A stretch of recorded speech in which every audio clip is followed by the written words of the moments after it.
transitions, guys. So AMV transitions show you how I do it personally.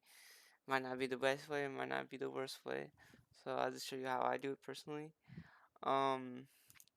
One thing I would like to say is make sure to check out my Twixter videos. So and make sure clips shorter, and they also have a more flow to them and they're less stagnant. Okay, for most of these clips you want that, and I'll do a tutorial on how it's basically frame by frame picking what you want. But anyways, I'll make a tutorial on that after this, or actually I already did it, so it'll be up there. Alright, first thing you want to do is go to effects and go up to the top, and it says you want adjustment clip. Okay, you want this adjustment clip to go the duration of your clip. I don't have anything synced because of I'm not trying. This is tutorial purposes, but you just go by this, cut these up.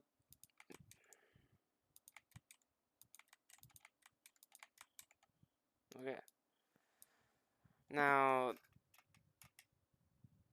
when you look for clips or transitions, you really don't want anything that is like doesn't have much change to it. Like, you want a scene change, like unless it's to zoom in on a character or something like that. And at the same time, you don't want nothing too drastic of a change. So, if you go from black to white to bright yellows and stuff, like, you also ideally don't want no talking. You want mostly action, and you want it twixt, so where it's ideal. I didn't twix these, I only clicked the first clip, but this, to make it look better, it's better to do that. Okay, so first we're gonna go to Fusion, and we're gonna talk about keyframing a little bit. So this is for absolute new people to where I am at. Keyframing, okay, so if you guys don't know, I'll just show you. This is a keyframe. That red, that means it's on, it's selected, and that it's save progress. And if I change these values, we'll see what happens. It's a linear change. Okay, let's put mirrors so you can see it better. See, it has a linear change to where its save progress is. I'll show this with a graph.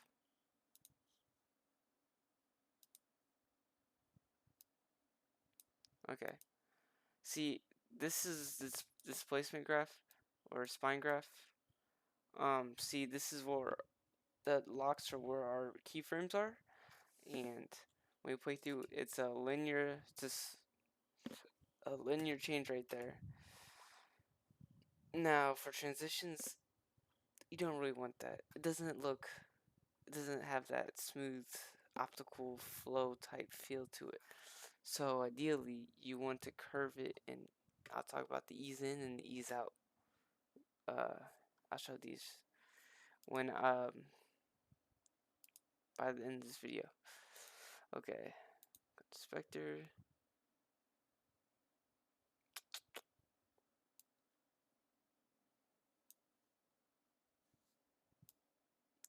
We could just do one. Okay, on transform, as a tutorial, you kind of get the idea of keyframes now. So really, you want to get it to, depending on how fast your clips are and what your tempo of your edit, you usually want 10 to 12 frames. Unless it's really quick, then you probably want 5 to 7. You don't really want to do like 3 frame, 2 frames, and like 4 frame like transitions. You can do 1 framers like effects and stuff, but that's not really a transition. It looks like a transition, but it's not like moving, nothing really. But you don't want it too short where it's not noticeable, and you don't want it too long where it's just dreadfully long. Usually 10 frames to 12 frames is usually good for me, but sometimes it depends on your values. Like if you have a drastic change, you want to put more space in there, and also with your graphing, it won't actually take all that space. So if you would do a 10 frame keyframe, like interval, usually will take like 7 because of the graph will ease out into it and ease into it. So that to keep in mind too. Okay, let's just do a simple slide. Now you could just go here, set your, usually you want to set a keyframe before you actually do transition, and you want to set it all the way to the end. Actually, it won't go to the yellow part. The yellow part's actually the end. Just go to your arrow keys. Oh, arrow keys. Then double click this keyframe. And these arrow keys are your last saved keyframes, so you can go back and forth without doing all this. So on this, we want to transition. We want to go into the next one. So we want to slide into the next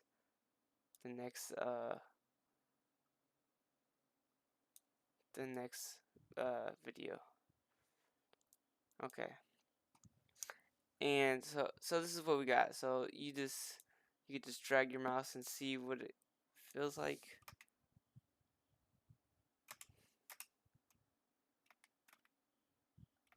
Let's actually increase that value a little bit. Won't look super good right off the bat, I'll tell you that right now. When you do some graphing, it'll look a lot better. Okay, now when we go to the graph, this is the ease in curve. So you want to hold left click, and then you want to click S for smooth, and I want to go to the very end, so it's like that with that red, and then I go down, and I want to have like kind of like, it's like a quadratic, or like it's like the one side of a quadratic. So like it goes like straight up. It's exponential in a way. That way it just like speeds up more.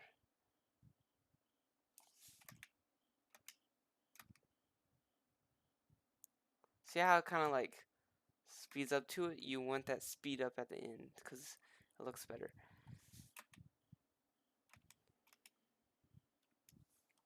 Okay, really we could add more.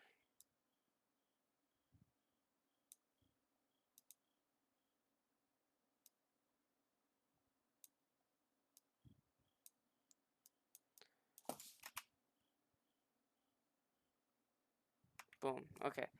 So last thing you want to do is, the reason why I put it all the way at the end, because the motion blur won't really stay at the end unless you do it to all the way to the yellow marker. So motion blur will kind of like cut out at the last frame, which doesn't look good. Sometimes you don't really notice it, but usually I put this on 3 for motion blur. Let's go to settings, and it'll just say motion blur under the transform tab. So now we got that first part of the transition in. Let's see what that looks like.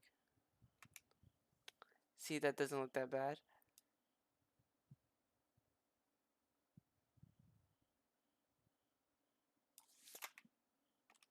Looks good to me. And then we go to Fusion now. Every transition is in 2 parts. So you get the first part, which is like the ease in part. You want to like start the transition, and then you want to finish the transition. So there's that halfway point separated. So what you want to do now is just do the reverse of what you did before.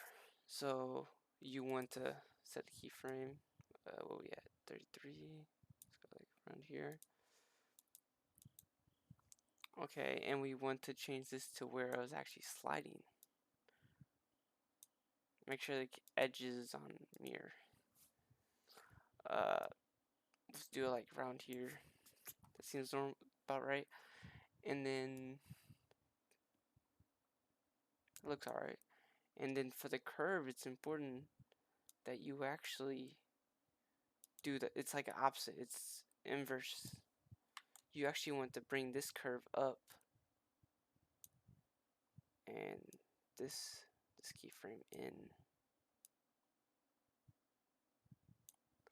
because you don't want it to slowly get out of the transition. It just like makes it longer, doesn't look good. You want to be quick in, quick out. Like you don't want to be like your transitions like in the middle of the page or something like that, like in the middle of the image. You don't want that. So let's see how that looks. That looks okay. And then we can just add a little bit of motion blur. Yeah, motion blurs kind of depend on what you're doing. Larger movements will take less motion graphics to get that blur effect. Let's see how that's look. See, that's just a simple slide transition. Now let's remove the curves. Wait, okay. Let's not remove the curves because I don't want to do this again. But if you were to like mess this curves up and it was this linear, it would not look good. It will not. Trust me, curves really give it that natural feeling. So there's emphasis on the graph and really the graph and this. Don't do too extreme values and make sure you have the right time frame for what you're doing. So you don't want 2 seconds to do like a 3.0 to like a 1 transition on the x-axis. Doesn't make no sense. Now when you're doing like when you're going into transitions to other transitions, you kind of like see how we're at here. You know, this is our stop. Now we want to do is at this point on, I want to start the next transition. So just do the first part just right after. So we could use the same you could add another transition node if you want to separate it and be organized. It doesn't really matter. It will get rid of that keyframe though, just so FYI.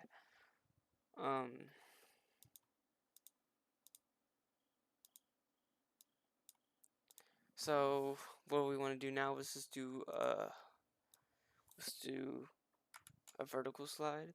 So we'll just change this to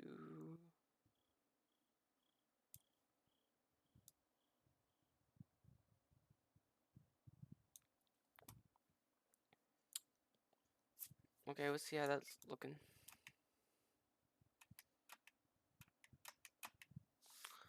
Let's go to see, this is this linear. See, this transition is linear. Let's do some graphing and see how that looks out. Also, if you do like 2 transition nodes, it really like isolates the graph, so it's easier.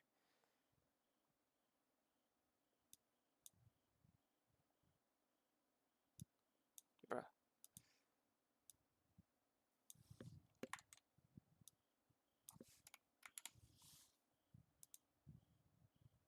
Bring this one down. This is the ease in. You're going into the transition.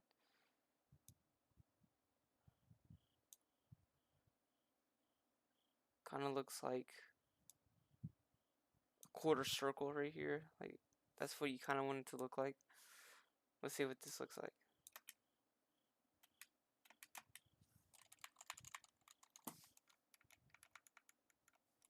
She has that little immersion bloater. That's what you want. You want that. You really do. It makes it look better. So we'll see what it looks so far.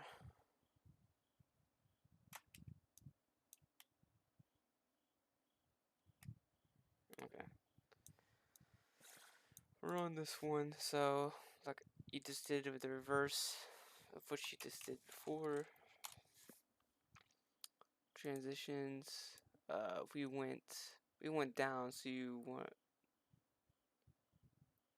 can go either way really, but I like to reverse it. Or actually, I like to keep it the same way. What I'm talking about, I like to keep it the same direction. So it's like get in the middle, kinda, and or actually, we wanna go a little bit higher.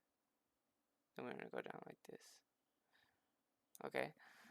So we're gonna do this. We're on frame 50, so let's do about 62, about 62. And then let's go this and double click and type 0.5. Boom.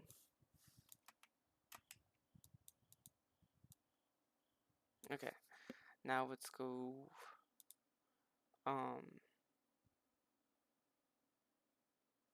let's go to the curve.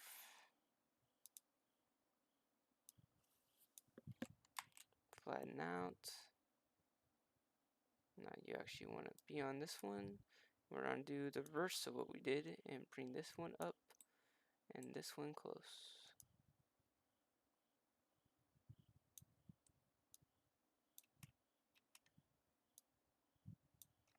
You won't only see it that much because of you can move this back so you see it a little bit more.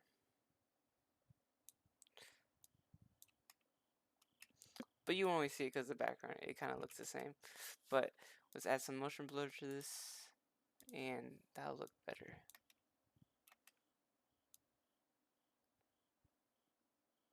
This one would look good with the slide. So let's do like here. Wait.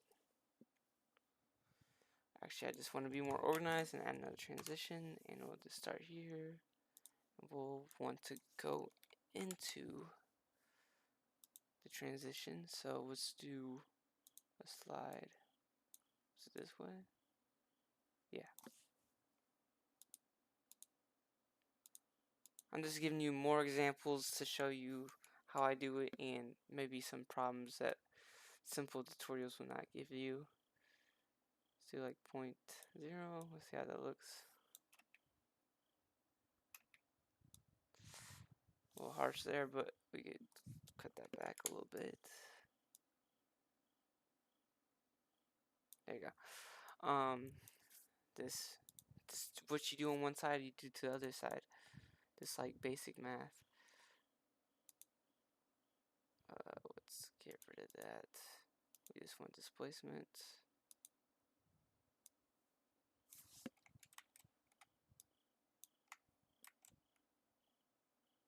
Man, this graph is so small.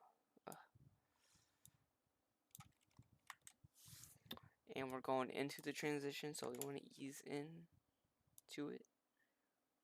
The reason why I have this on this red thing, you could actually go out here and it messes up the curve a little bit. See, you want to kind of have that quarter circle type thing.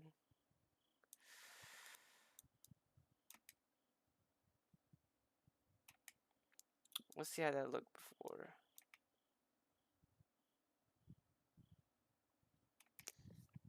It doesn't look so like, I don't know. The blur, you really want to utilize that blur. You could actually up it up more for the more intense stuff. And the cool thing, these are simple slides. I'll do tutorials on other types of transitions, but this is basic slides, and you could actually incorporate multiple types of transition in one transition. So you could do a zoom out, a rotation, and a slide into it. So this is really an intro. Just get your feet wet, and if you enjoyed this video and you found this helpful, please leave a like and subscribe.